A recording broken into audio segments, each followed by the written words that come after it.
कुणाच्या सांगण्यावरून आपल्या मनात एखाद्या व्यक्तीबाबत चांगले व वाईट मत बनवण्यापेक्षा आपण स्वतःच 4 पावले समोर त्या व्यक्तीशी संवाद साधावा आणि मगच खात्री करावी. नाती जपण्यासाठी संवाद आवश्यक असतो. बोलताना शब्दाची उंची वाढवावी, आवाजाची नाही. कारण पडणाऱ्या पावसामुळे शेती पिकते, विजांच्या कडकडाटामुळे नाही. वाहतो तो झरा असतो, थांबतं ते डबकं असतं. डबक्यावर डास येतात आणि झऱ्यावर राजहंस. तर निवड आपली आहे. कुणा वाचून कुणाचे काहीच अडत नाही, हे जरी खरी असले तरी कोण आधी उपयोगी पडतं हे सांगता येत नाही. डोकं शांत असेल तर निर्णय चुकत नाहीत आणि भाषा गोड असेल तर माणूस तुटत नाहीत. जे तुम्हाला मदत करायला पुढे सरसावतात ते तुमचे काही देणे लागतात म्हणून नव्हे, तर तुम्हाला आपलं मानतात म्हणून. मोर नाचताना सुद्धा रडतो, राजहंस मरताना सुद्धा गातो. दुःखाच्या रात्री झोप कुणालाच लागत नाही आणि सुखाच्या आनंदात कुणीही झोपत नाही. यालाच तर जीवन म्हणतात. किती दिवसाचं आयुष्य असतं, आजचे अस्तित्व उद्या नसते. मग जगावे हे हसून खेळून, कारण या जगात उद्या काय होईल ते कोणालाच माहीत नाही. म्हणून नेहमी आनंदी राहा. हे सांगण्याचं कारण मात्र एवढंच आहे, कारण उद्या नवीन वर्ष लागणार आहे आणि आपल्या हिंदू धर्मामध्ये नवीन वर्ष हे पाडव्यापासून लागतं. पण इंग्रजी महिन्याचं कॅलेंडर संपत आहे. आयुष्य आपलं हळूहळू संपत जात आहे आणि गेलेलं आयुष्य कसं गेलं त्यापेक्षा येणारं आयुष्य आपण किती सुंदर बनवू याचा विचार नेहमी करा, ना की कुणाच्या बाबतीत वाईट विचार करणे.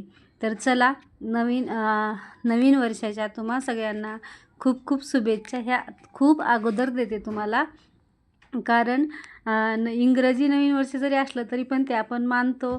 जरी आपण समज हिंदू धर्माचे आहोत तरी पण आपण हिंदू संस्कृतीमध्ये आपले सगळेच सणवार मानतो.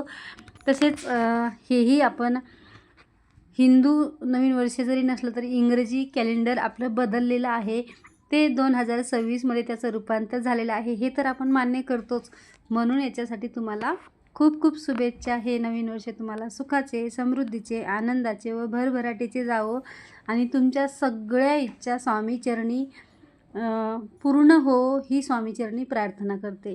तर असो, कसे आहात सगळेजण आणि शुभ सकाळ सगळ्यांना. सकाळची गोड सुरुवात ही माझी झालेली आहे आपल्या गॅसच्या पूजेपासून, त्याचबरोबर सकाळच्या कोमट पाण्यापासून आणि नंतर केलेली आहे देवपूजा. कारण ही सकाळची जी देवपूजा आहे ती 2 मिनिटाची जरी तुम्ही केली, तुम्ही मेडिटेशन करा किंवा देवपूजा करा किंवा नामस्मरण करा, पूजा जास्त नाही केली तरी काहीच हरकत नाही. मी तर म्हणेन पूजा नाही केली तरीही चालेल, पण एक शांत समाधान चित्ताने तुम्ही देवासमोर बसा, त्याच्याशी बोला. एक मानसिक म्हणजे म्हणतो ना, एक आपण मानस पूजा, तर ती करा. ती खूप फायदेशीर आहे आणि फायदेशीरच नव्हे तर आपल्या मनाचं समाधान, घराची शांतता वाढवणार आहे. तर असो, माझी दिवसाची सुरुवात जी आहे ती गोड सुरुवातीने मी केलेली आहे आणि बऱ्याच दिवसातून खरं मनातून सांगते तुम्हाला की खरंच सकाळी सकाळी देवपूजा झाली तर सकाळच्या कामाला वेग तर खूपच असतो, पण सुरुवात पण छान होते. कामंसुद्धा तुमचे पटपट आवरतात आणि तुम्हीही प्रसन्न राहता. तुमच्या कुठल्याही कामाला तुम्हाला निगेटिव्ह एनर्जी वाटत नाही, तर पॉझिटिव्ह एनर्जीनं सुरुवात होते. तर असो, तुम्हाला काय वाटतं मला नक्कीच कमेंटमध्ये सांगा. तर हे सर्व झाल्याच्या नंतर मी काय केलेलं आहे, लगेच जॉबला जाण्यासाठी कामाची तयारी सुरू केलेली आहे. ती म्हणजे आपला दिवस प्रत्येक गृहिणीचा इथूनच सुरुवात होतो, जिथे आपलं किचन असतं आणि किचनपासूनच सगळ्या गृहिणीचा दिवस सुरू होतो. ती वर्किंग वुमन असू दे किंवा हाऊसवाईफ असू दे किंवा कुणीही असू दे, बस एखादी उद्योजिका असू दे, कुणीही असू दे, एका आईचं दिवस हा किचनपासूनच सुरू होतो. तर असो, माझीसुद्धा सुरुवात झालेली आहे.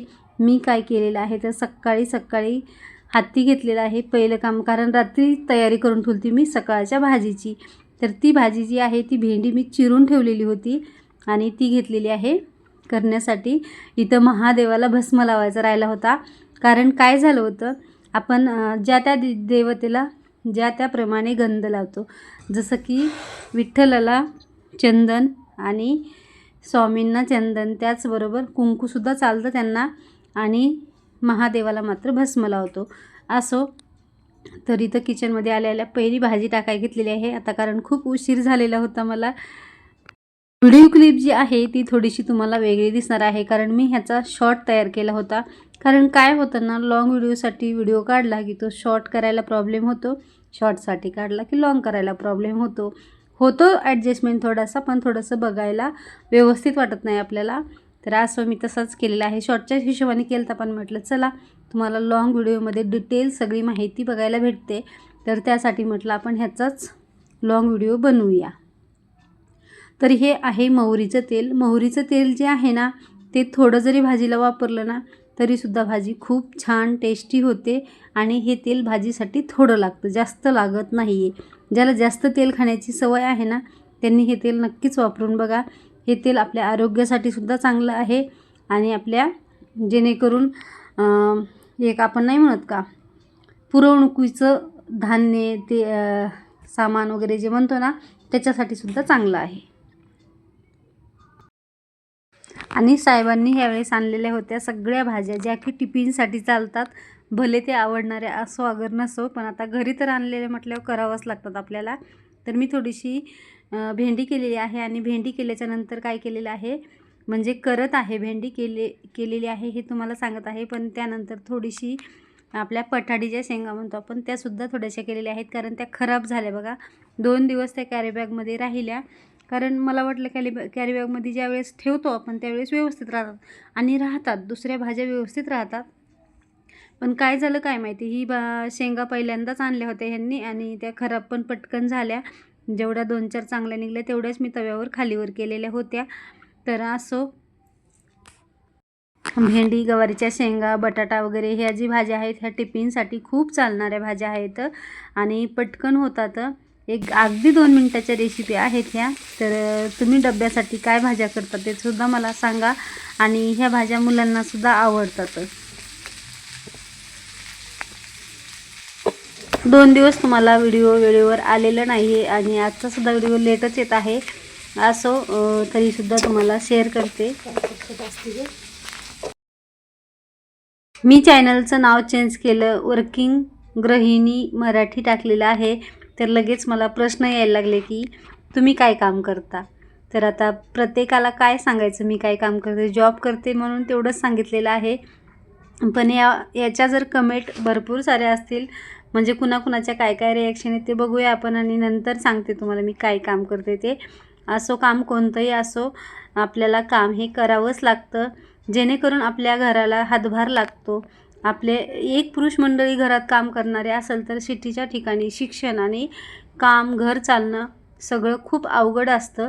त्यासाठी मदतीचा हात, आणि आपल्या स्त्रीचंसुद्धा एक कर्तव्य आहे की आपणसुद्धा थोडासा घरासाठी हातभार लावणं गरजेचं आहे, आणि आपल्या पुरुषांचा, आपल्या माणसांचा भार थोडासा हलका करणं हे सुद्धा खूप गरजेचं आहे, जेणेकरून एकावर प्रेशर येणार नाही.